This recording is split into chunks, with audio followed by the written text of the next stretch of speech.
Perkenalkan, nama saya Lala Anggraini Polamolo dengan NIM 200611029193 dari kelas 5B4 pada mata kuliah Manajemen Inovasi dengan dosen pengampu Dr. Imelda Welin Julana Ogi, SEMM.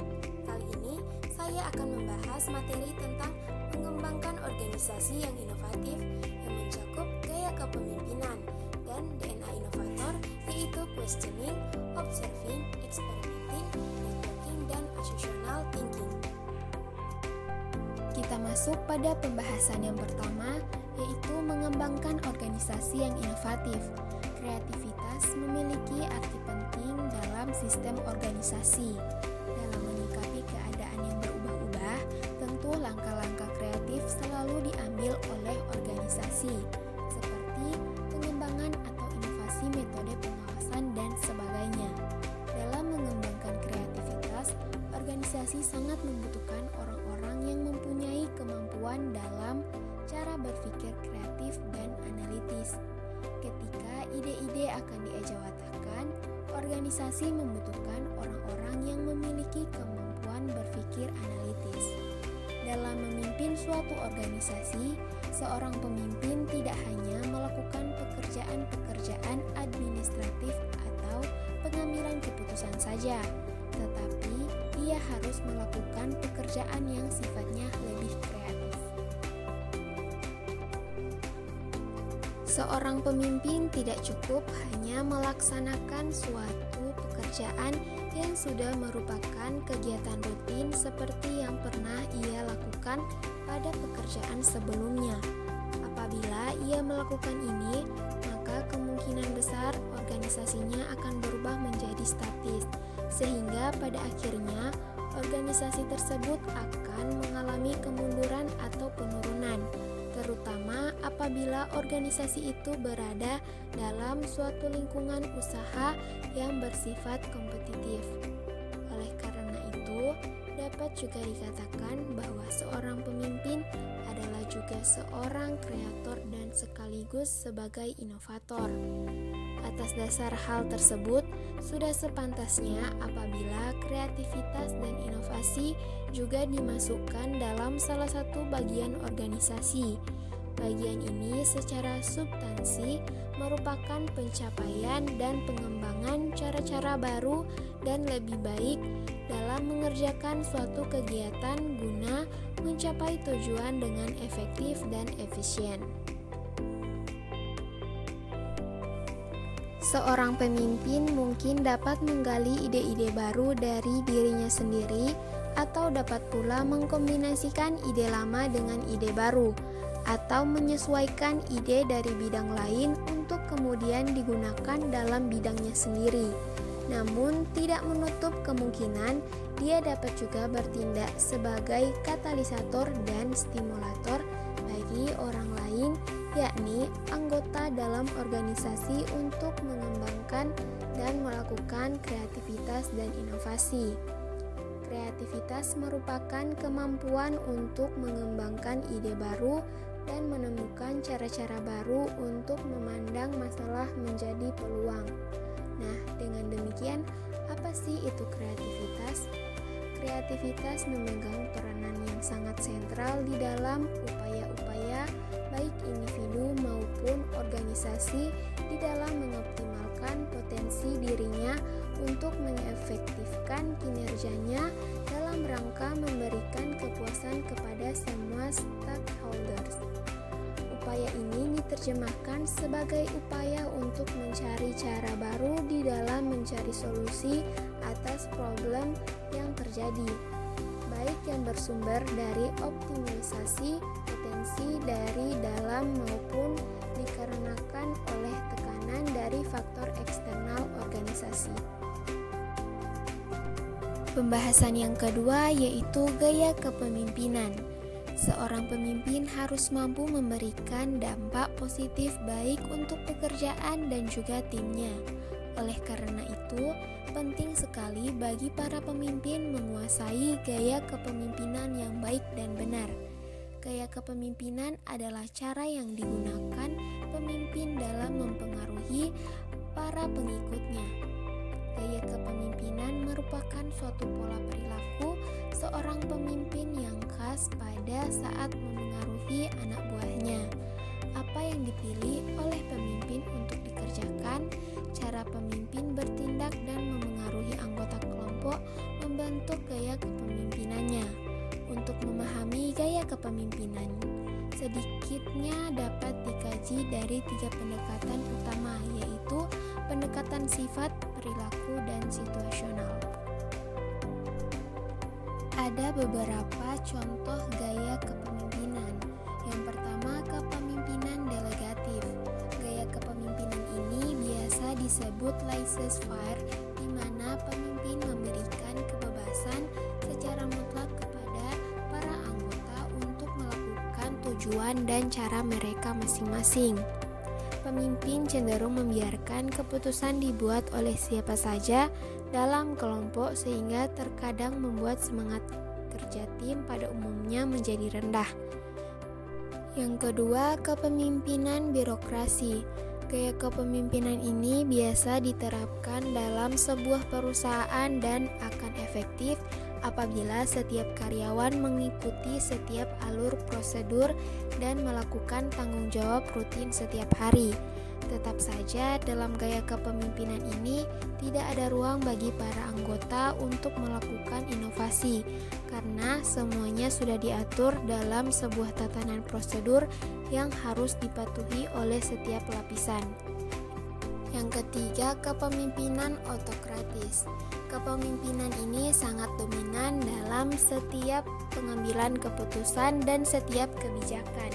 Peraturan, prosedur ini diambil dari idenya sendiri. Kepemimpinan jenis ini memusatkan kekuasaan pada dirinya sendiri. Ia membatasi inisiatif dan daya pikir dari para anggotanya.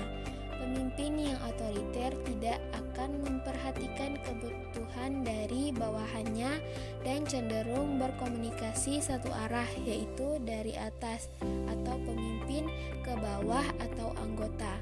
Jenis kepemimpinan ini biasanya dapat kita temukan di akademi kemiliteran dan kepolisian. Keempat, kepemimpinan partisipatif. Dalam gaya kepemimpinan ini, ide dapat mengalir dari bawah atau anggota karena posisi kontrol atas pemecahan suatu masalah dan pembuatan keputusan dipegang secara bergantian. Pemimpin memberikan ruang gerak bagi para bawahan untuk dapat berpartisipasi dalam pembuatan suatu keputusan serta adanya suasana persahabatan dan hubungan saling percaya antar pemimpin dan anggota. Jenis kepemimpinan ini akan sangat merugikan apabila para anggota belum cukup matang dalam melaksanakan tanggung jawab dan memiliki motivasi tinggi terhadap pekerjaan. Namun sebaliknya dapat menjadi bumerang bagi perusahaan bila memiliki karyawan yang bertolak belakang dari pernyataan sebelumnya. Yang kelima, kepemimpinan transaksional. Kepemimpinan jenis ini cenderung terdapat aksi transaksi antar pemimpin dan bawahan di mana pemimpin akan memberikan reward ketika bawahan berhasil melaksanakan tugas yang telah diselesaikan sesuai kesepakatan. Pemimpin dan bawahan memiliki tujuan, kebutuhan, dan kepentingan masing-masing. Yang keenam, kepemimpinan transformasional. Gaya kepemimpinan ini dapat menginspirasi perubahan positif pada mereka atau anggota yang mengikuti. Para pemimpin jenis ini memperhatikan dan terlibat langsung dalam proses, termasuk dalam hal membantu para anggota kelompok untuk berhasil menyelesaikan tugas mereka. Pemimpin cenderung memiliki semangat yang positif untuk para bawahannya sehingga semangatnya tersebut dapat berpengaruh pada para anggotanya untuk lebih energik. Pemimpin akan sangat mempedulikan kesejahteraan dan kemajuan setiap anak buahnya. Yang ketujuh, kepemimpinan melayani atau servan. Hubungan yang terjalin antara pemimpin yang melayani dengan para anggota berorientasi pada sifat melayani dengan standar moral spiritual. Pemimpin yang melayani lebih mengutamakan kebutuhan, kepentingan, dan aspirasi dari para anggota daripada kepentingan pribadinya. Yang kedelapan, kepemimpinan karismatik. Pemimpin yang karismatik memiliki pengaruh yang kuat atas para pengikut. Oleh karena itu, karisma dan kepercayaan dirinya yang ditampilkan. Para pengikut cenderung mengikuti pemimpin karismatik karena kagum dan secara emosional percaya dan ingin berkontribusi bersama dengan pemimpin karismatik. Karisma tersebut timbul dari setiap kemampuan yang memesona yang ia miliki, terutama dalam meyakinkan semua anggota untuk mengikuti setiap arahan yang diinginkan. Yang kesembilan, kepemimpinan situasional. Pemimpin yang menerapkan jenis kepemimpinan ini lebih sering menyesuaikan setiap gaya kepemimpinan yang ada dengan tahap perkembangan para anggota, yakni sejauh mana kesiapan dari para anggota melaksanakan setiap tugas. Gaya kepemimpinan situasional ini mencoba mengombinasikan proses kepemimpinan dengan situasi dan kondisi yang ada. Sifat-sifat pemimpin. Beberapa sifat yang biasanya melekat pada diri seorang pemimpin. Di antaranya yaitu yang pertama, intelijensi, kemampuan bicara, menafsir dan bernalar yang lebih kuat dari para anggota yang dipimpin. Yang kedua, kepercayaan diri, yaitu keyakinan akan kompetensi dan keahlian yang dimiliki.